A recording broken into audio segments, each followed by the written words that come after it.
So Invincible Season 3 finished last week, and I really enjoyed it. I think the season was amazing, and it is one of my favourite seasons from the show. Now, obviously, it did have its flaws, the most notable one being the animation. And while it is nowhere near as good as we'd like it to be, I think people were taking it way too far. Most of the time, it was barely noticeable unless you were physically analysing frame by frame. And if we are being completely honest, the whole blame for the animation goes to us, the audience, for absolutely rushing them for season 3.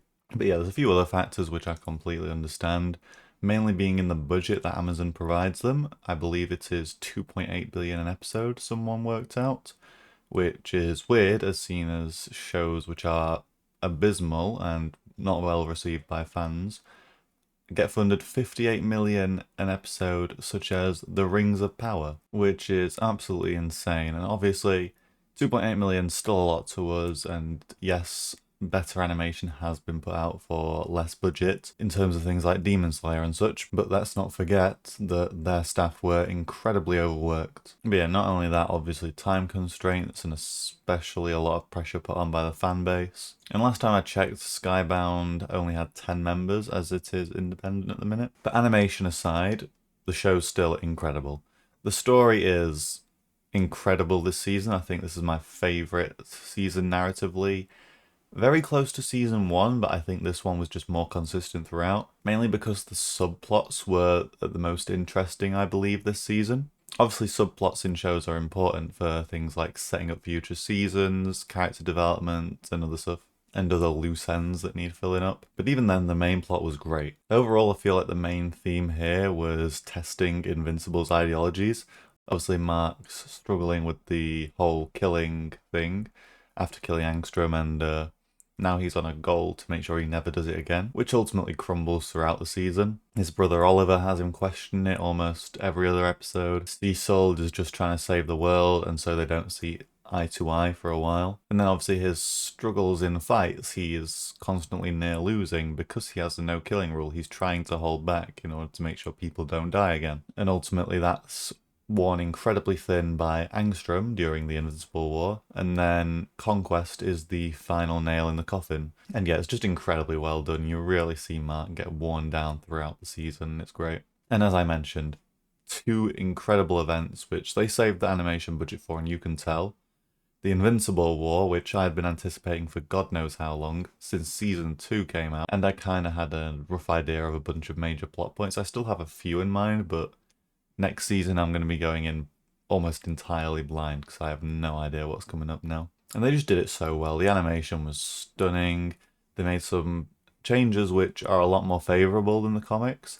One of the most notable ones that people keep talking about is Omnimark surviving. And then Stephen Yeun's incredible talent is showcased through his voice acting for each of them. They feel like a completely different character each time, so you can always tell who's speaking. And yeah, they also included some characters which it was kind of a gamble whether they'd show. We've had character cameos in the past, like we were supposed to have Spider-Man, we had a miniature Batman one, but this time we got characters like Best Tiger, Wolfman, Tech Jacket.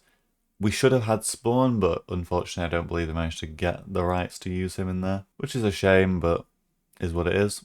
And the best part about the episode, the bit I'd been waiting for, was the panel. The day 3 panel, which they somewhat adapted and then paid homage to it. If you've watched the show, you'll know exactly what I mean. And then the final episode, Conquest. Oh my god, it was such a good episode. It's the best the animation has ever been in the show. And Jeffrey Dean Morgan's voice acting grew on me immediately. I was unsure at first at the end of episode 7, but then immediately the episode just kicked off and I was sold on him immediately. He does the character so much justice. I think the initial put off was just because I'd heard so many other voices for him with like a deeper, more commanding type voice. It was like a most common AI used one in the build up to the episode, but honestly, I think Jeffrey Dean Morgan's voice is a solid pick for the character.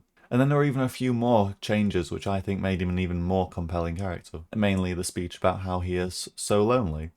And I think it just adds a lot of depth because you see him sad about his loneliness. He reflects on why he's lonely. Because, oh, he's a killing machine. He's not meant to be loved, he's meant to be feared. And he hates that. But he doesn't want to change his ways because of that. He wants people to change their views of it. He wants people to praise him instead of fear him for killing. which I think just kind of solidifies his role and his embodiment of the Viltrum Empire, which I'll get into. The reason I think he's such a good antagonist is because he is the embodiment of the Viltrum Empire, I believe, all the bad parts of it. And the Viltrum Empire is an enemy which we've been indirectly fighting for like 3 seasons now, through Nolan and Nyssa and now Conquest. But I think Conquest is the biggest embodiment of it, as he has no remorse for any killing. He only thinks violently. He does not give a second thought about anyone he's killing, not even a first thought. Hell, his name is literally Conquest. The whole thing Mark's trying to stop the Viltrum Empire from doing to the Earth. And he's just a completely uncivil character. Like, even with Nolan, obviously, Mark kind of got through to him and Nolan's changing his ways. But even Anissa, she was a bit more civil. She still had conversations. They fought briefly, but she had no ultra-violent intent. She was more trying to convince him. But here, Conquest has absolutely none of that. He's just straight in. He's enjoying it. He's enjoying ransacking the Earth and killing people and taking down Mark and threatening his loved ones. Which, again, is why I think he is one of the best antagonists that we've had so far. But yeah, those are my main deep thoughts. Overall, I really enjoyed this season. It is one of my favourite seasons. I think it might even be my favourite. Obviously, that's a bit of conflict in me because I really liked season 1 with the whole build up to the reveal of Nolan to Mark and all that. Obviously, we as the audience knew, but it was just really well done. But I think this season had the most consistent interest for me. Obviously, people complain about Mr. Liu. I personally quite enjoyed that episode, mainly because it gave us the setup to the Invincible Inc. plot points, which come later in the series. I don't know all too much about it, but I know a few things about it, where it could be going. I don't know when they'll take place, but we'll see. I'm really looking forward to it. But yeah, as I say, the only complaint is the animation, which I do really wish Amazon would give a bigger budget to the show, especially with how popular and successful it is. Help. The finale had 10 out of 10 for a while on IMDb. Obviously, a bunch of 1-star reviews later got posted following that news, but it was 10 for a while. If I was to give this an overall score, I'd probably say around 9 out of 10. As I say, I really enjoyed it. It was a really consistent season.